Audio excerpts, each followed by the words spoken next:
आदरणीय राष्ट्रपति जी के अभिभाषण की चर्चा में भागीदार बनने के लिए उपस्थित हुआ हूं और मैं आदरणीय राष्ट्रपति जी के भाषण को मेरी तरफ से आदरपूर्वक धन्यवाद भी देता हूं, अभिनंदन भी करता हूं।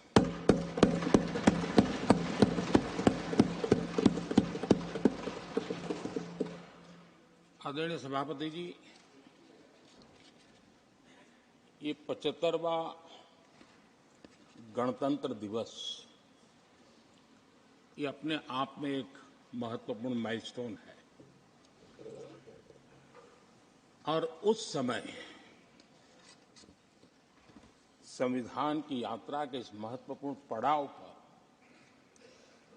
राष्ट्रपति जी का भाषण उसका एक ऐतिहासिक महत्व भी रहता है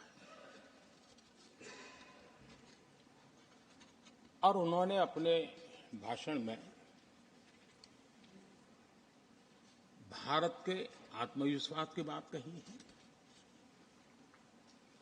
भारत के उज्जवल भविष्य के प्रति विश्वास को प्रकट किया है और भारत के कोटि कोटि जनों का जो सामर्थ्य है उस सामर्थ्य को बहुत ही कम शब्दों में लेकिन बहुत ही शानदार तरीके से देश के सामने सदन के माध्यम से प्रस्तुत किया है।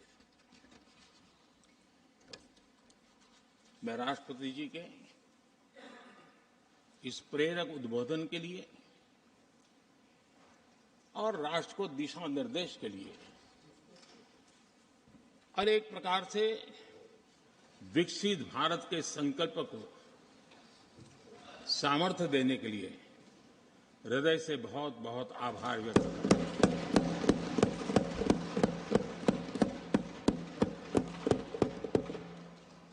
चर्चा के दरमियान अनेक माननीय सदस्यों ने अपने विचार रखे और चर्चा को समृद्ध करने का अपने अपने तरीके से प्रयास भी किया।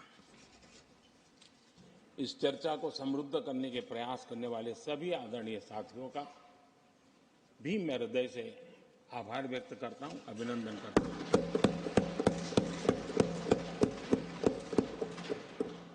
कुछ साथियों के लिए आलोचना करना, कड़वी बातें करना, ये उनकी मजबूरी थी, उनके प्रति भी मैं संवेदनाएं प्रकट करता हूं।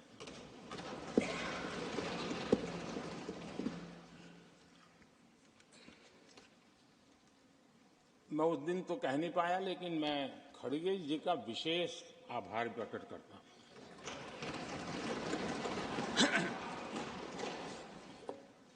बहुत ध्यान से सुन रहा था खड़गे जी उस दिन में और ऐसा आनंद आया, ऐसा बहुत कम मिलता है। लोकसभा में तो कभी कभी मिल जाता है, लेकिन आजकल वो दूसरी ड्यूटी पर है तो मनोरंजन कम मिलता है। लेकिन लोकसभा में मनोरंजन की जो कमी हमें खल रही है उस दिन आपने पूरी कर दी।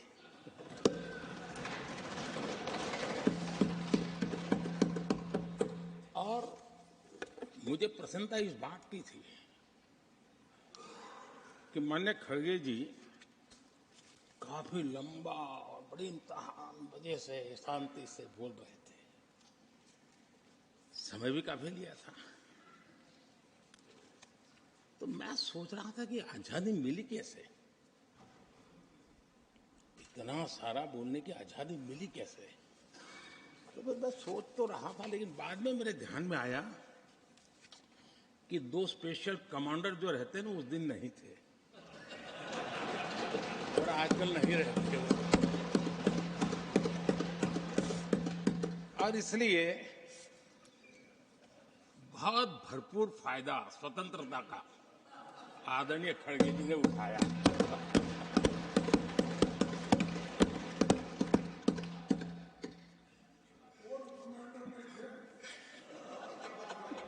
और मुझे लगता है कि उस दिन खरगे जी ने सिनेमा का एक गाना सुना होगा, ऐसा मौका फिर कहां मिलेगा।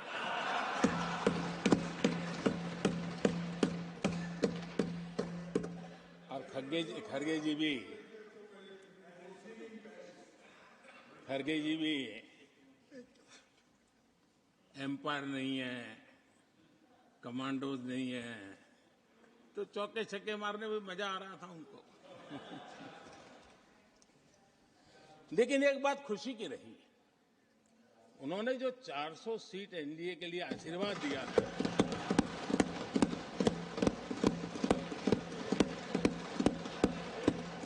और मैं खरगे जी के इन आशीर्वाद को, आपके आशीर्वाद मेरे सर आंखों पर, अब आपको आशीर्वाद वापिस लेना तो ले सकते हैं, क्योंकि एक कमांडो तो आ गए हैं।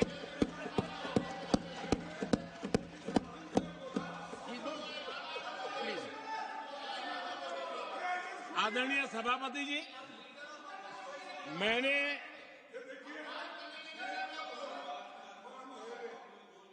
आदरणीय सभापति जी, मुझे पिछले वर्ष का वो प्रसंग बराबर याद है। उस सदन में हम बैठते थे और देश के प्रधानमंत्री की आवाज को गला घोंटने का भरपूर प्रयास किया गया। हम बड़े धैर्य के साथ, बड़ी नम्रता के साथ आपके एक एक शब्द को सुनते रहे, और आज भी आप न सुनने की तैयारी के साथ आए हैं। आप न सुनने की तैयारी के साथ आए हैं, लेकिन मेरी आवाज को आप दबा नहीं सकते हैं।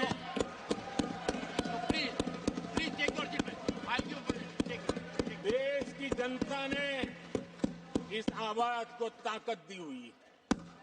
देश की जनता के आशीर्वाद से आवाज निकल रही है, और इसलिए आपने पिछली बार, मैं भी इस बार पूरी तैयारी के साथ आया हूं।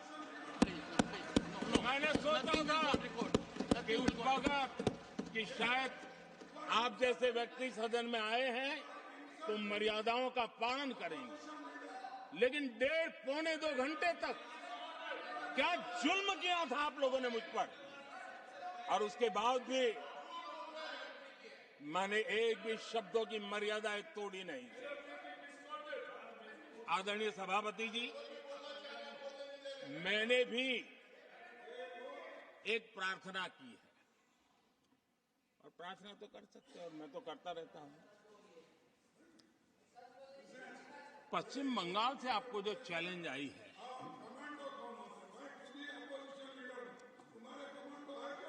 और पश्चिम बंगाल से चैलेंज आई है कि कांग्रेस 440 पार नहीं कर पाएगी, 40 पार नहीं कर पाएगी। मैं प्रार्थना करता हूं कि आप 40 बचा पाए।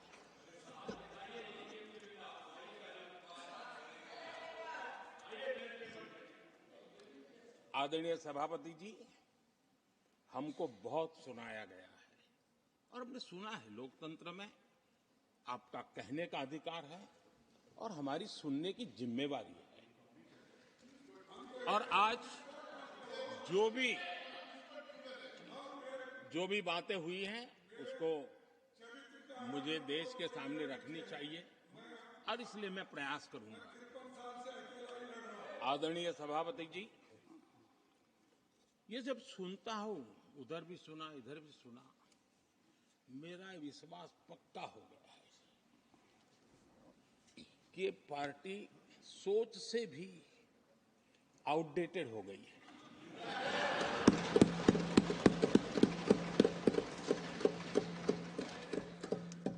और जब सोच आउटडेटेड हो गई है, तो उन्होंने अपना कामकाज भी आउटसोर्स कर दिया है। देखते ही देखते इतना बड़ा दल, इतने दशकों पर तक देश पर राज करने वाला दल, ऐसा पतन, ऐसी गिरावट, हमें खुशी नहीं हो रही है। हमारी आपके प्रति संवेदनाएं हैं, लेकिन डॉक्टर क्या करेगा जी? पेशेंट खुद आगे क्या बोलूं?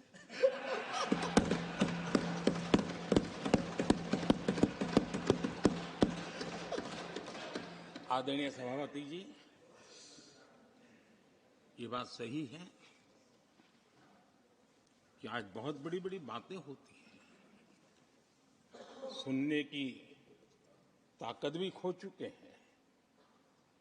लेकिन मैं तो देश के सामने बात रखने के लिए जरूर कहूंगा, जिस कांग्रेस ने सत्ता के लालच में सरेआम लोकतंत्र का गला घोंट दिया था,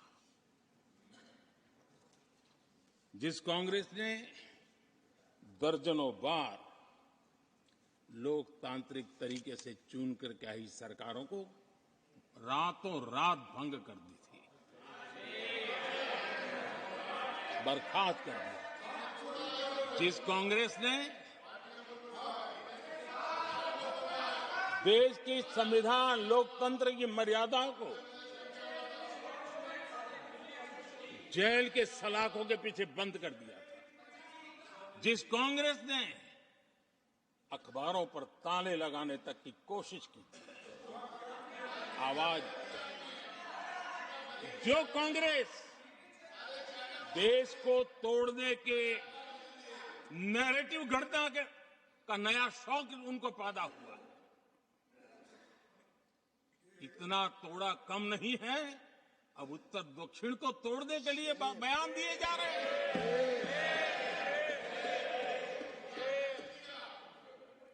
और ये कांग्रेस हमें लोकतंत्र और फेडरलिज्म उस पर प्रवचन दे रही है।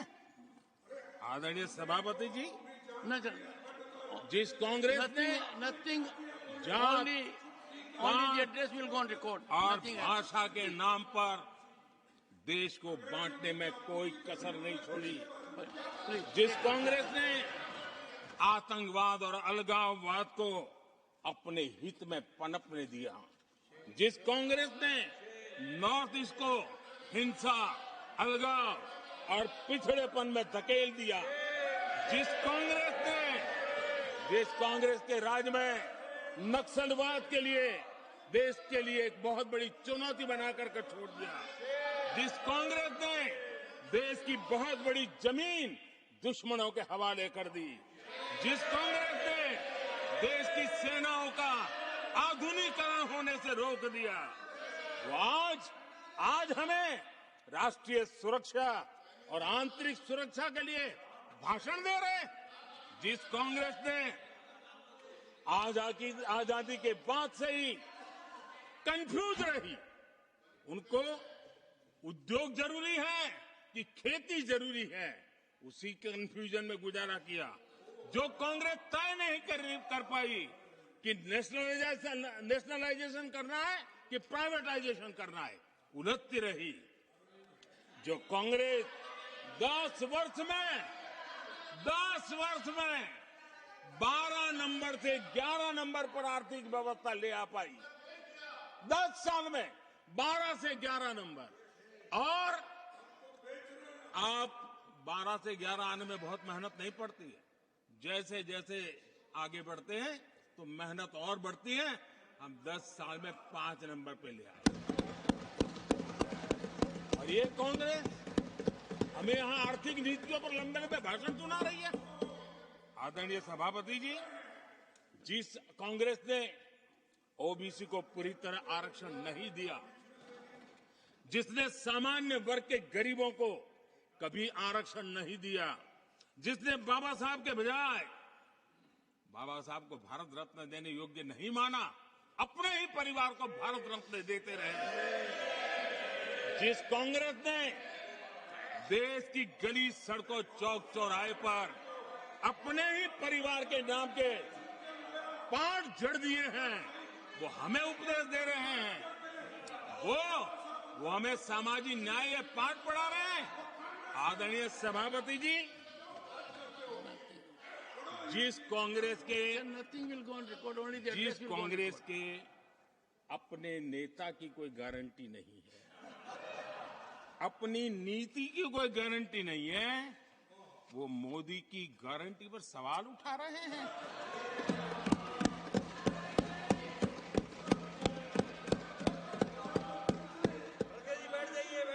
आदरणीय सभापति जी, आदरणीय सभापति जी, यहां एक शिकायत थी।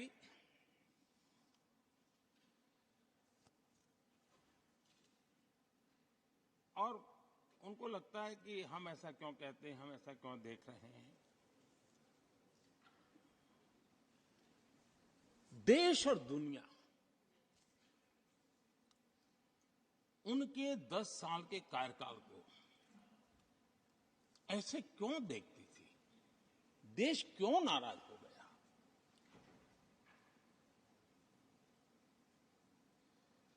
इतना गुस्सा देश को क्यों आया? आदरणीय सभापति जी, हमारे कहने से सब नहीं हुआ है। खुद के कर्मों के फल और अब तो सामने रहते हैं, वो कोई दूसरे जन्म में नहीं होते हैं, इसी जन्म में। आदरणीय सभापति जी, कुछ हम किसी को बुरा नहीं कहते, हमें क्यों बुरा कहना चाहिए? जब उन्हीं को लोगों ने बहुत कुछ कहा हो तो मुझे क्या कहने की जरूरत है? मैं एक वक्तव्य सदन के सामने रखना चाहता हूं। मैं पहला कोट पढ़ रहा हूं। सदस्यगण जानते हैं, ये कोटेशन है। सदस्यगण जानते हैं कि हमारी ग्रोथ धीमी हो गई है और फिस्कल डेफिसिट बढ़ गया है। महंगाई दर बीते 2 वर्षों से लगातार बढ़ रही है। करंट अकाउंट डेफिसिट हमारी उम्मीदों से कहीं अधिक हो चुका है। ये कोट मैंने पढ़ा। ये किसी भाजपा के नेता का कोट नहीं है, नहीं ये कोट मेरा है। आदरणीय सभापति जी, यूपीए सरकार के 10 साल पर तत्कालीन प्रधानमंत्री आदरणीय पीएम के रूप में रहे श्रीमान मनमोहन सिंह जी ने कहा था और खुद के कार्यकाल में कहा था। ये हालत थी, उन्होंने वर्णन किया था। आदरणीय सभापति जी, अब मैं दूसरा कोट पढ़ता हूं। देश में व्यापक गुस्सा है, पब्लिक ऑफिस के मिसयूज को लेकर भारी गुस्सा है। इंस्टीट्यूशंस का मिसयूज कैसे होता था, ये उस समय ये भी मैंने नहीं करा, ये उस समय के प्रधानमंत्री पद पर डॉक्टर मनमोहन सिंह जी कह रहे थे। उस समय भ्रष्टाचार को लेकर पूरा देश सड़कों पर था, गली गली में आंदोलन चल रहे थे। अब मैं तीसरा कोट पढ़ूंगा।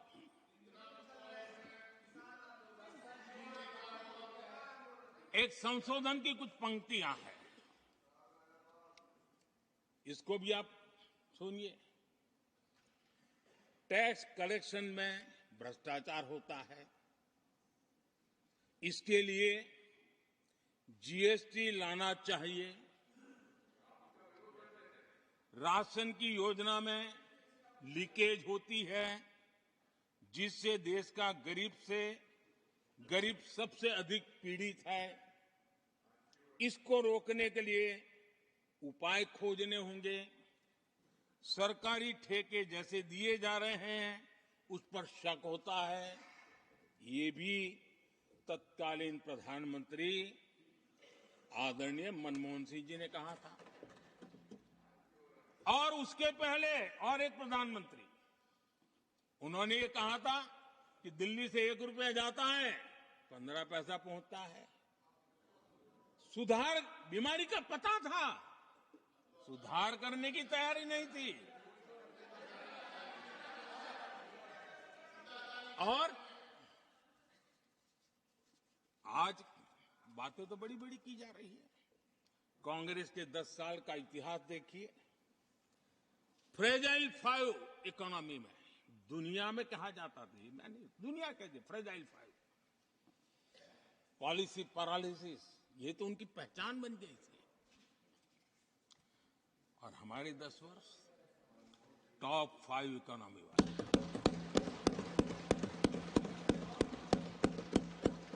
हमारे बड़े और निर्णायक फैसलों के लिए 10 साल याद किए जाएंगे। आदरणीय सभापति जी, हम उस कठिन दौर से बहुत मेहनत करके, सोच समझ करके देश को संकटों से बाहर लाए हैं।